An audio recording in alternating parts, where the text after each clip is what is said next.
Shalom, selamat pagi. Puji Tuhan, kembali kita akan bersaat teduh dengan renungan dengan seorang tokoh yang sedang kita pelajari, yaitu Rasul Paulus, seorang bekas penjahat, seorang bekas pembunuh, mantan orang yang sangat kuat dalam roh agamawi, khususnya agama atau masa Parisi, seorang yang dididik secara ilmu agama yang begitu keras, sampai agama yang dia percaya itu mengizinkan membawa dia untuk membunuh orang-orang yang mempercayai Yesus. Dan dari situ terjadi kegerakan yang luar biasa dalam kehidupan gereja Tuhan pada masa itu di zaman Kisah Para Rasul. Dan Rasul Paulus juga menjadi salah satu tokoh penting setelah pertobatannya dan pewahyuan dan tuntunan Tuhan yang luar biasa, sehingga dia bisa menuliskan juga banyak surat-surat. Dalam perjalanannya kita langsung melompat melihat bagaimana ketika dia dari Athena pergi ke Korintus. Di Korintus di pasal 18 ayat 2, dia berjumpa dengan seorang Yahudi bernama Aquila yang berasal dari Pontus. Ia baru datang dari Italia dengan Priscilla istrinya, karena Kaisar Claudius telah memerintahkan supaya semua orang Yahudi meninggalkan Roma. Paulus singgah ke rumah mereka. Jadi Paulus memberitakan firman Tuhan dalam ayat 8, tetapi Krispus,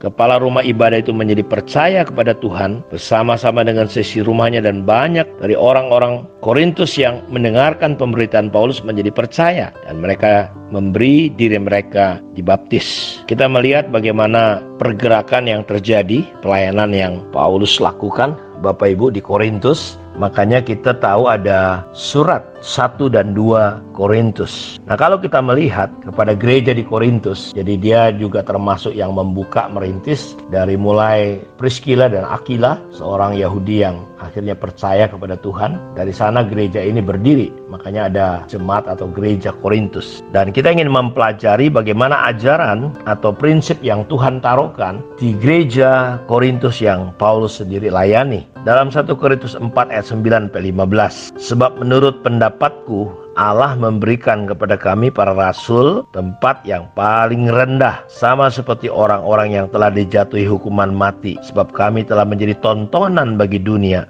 bagi malaikat-malaikat dan bagi manusia. Kita melihat bahwa Paulus mengajarkan kepada gereja di Korintus bagaimana ketika dia melayani dengan posisi jawatan sebagai rasul, dia berkata jabatan atau jawatan ini bukanlah posisi untuk menyombongkan diri, posisi untuk berkuasa, tetapi posisi ini dia katakan tempat yang paling rendah. Padahal rasul itu adalah sebuah jawatan yang Tuhan sendiri yang angkat, dan kita sudah tahu bagaimana hebatnya dan dahsyatnya urapan yang menyertai Paulus dalam pelayanannya. Orang-orang dukun-dukun, sihir-sihir bertobat, orang-orang yang punya pangkat kedudukan sampai seperti gubernur pun bisa dilayani, dan itu suatu kehormatan yang luar biasa. Tetapi Paulus tidak menjadikan posisinya sebagai rasul sebagai tempat untuk dilayani, dihormati. Bahkan dia mengatakan bahwa posisi kerasulannya justru dia mengatakan bahwa itu adalah posisi tempat yang paling rendah, sama seperti orang-orang yang telah dijatuhi hukuman mati. Sebab kami telah menjadi tontonan bagi dunia, bagi malaikat-malaikat dan bagi manusia. Jadi terkadang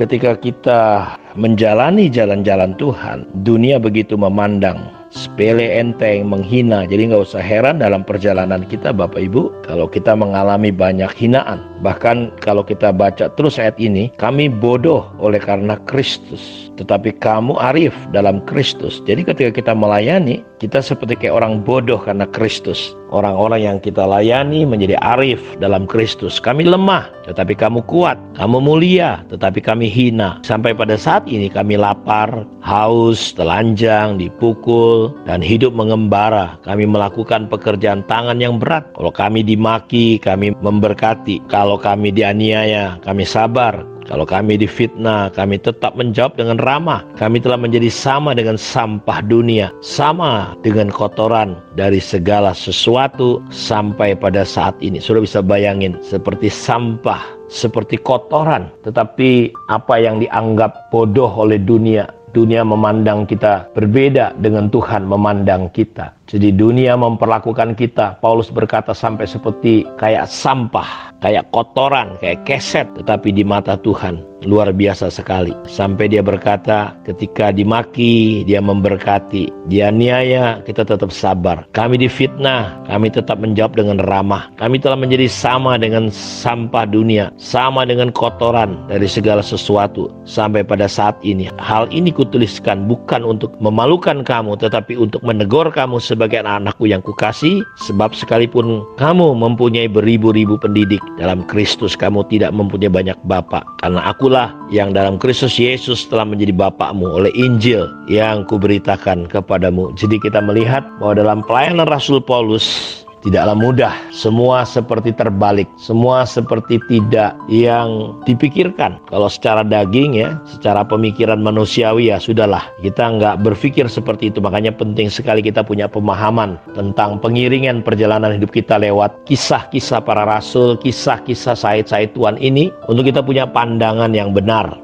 Dalam 2 Korintus 4 ayat 7-12, tetapi harta ini kami punyai dalam bejana tanah liat, supaya nyata bahwa kekuatan yang melimpah-limpah itu berasal dari Allah, bukan dari diri kami. Dalam segala hal kami ditindas, namun tidak terjepit.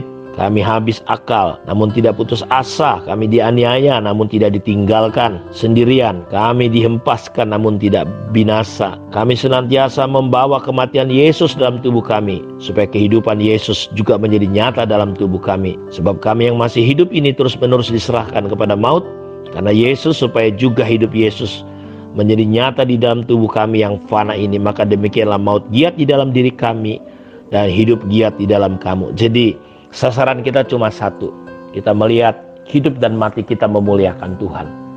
Seperti prinsip yang telah kita dengar kemarin, bahwa kalau kita hidup, kita memberi buah. Kalau kita mati adalah sebuah keuntungan.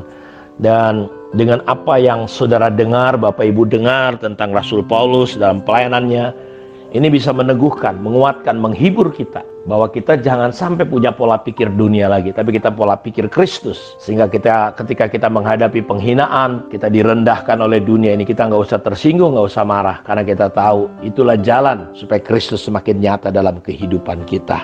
Kiranya lewat Rasul Paulus, pembelajaran ini bisa menolong kita semua. Tuhan Yesus memberkati. Shalom.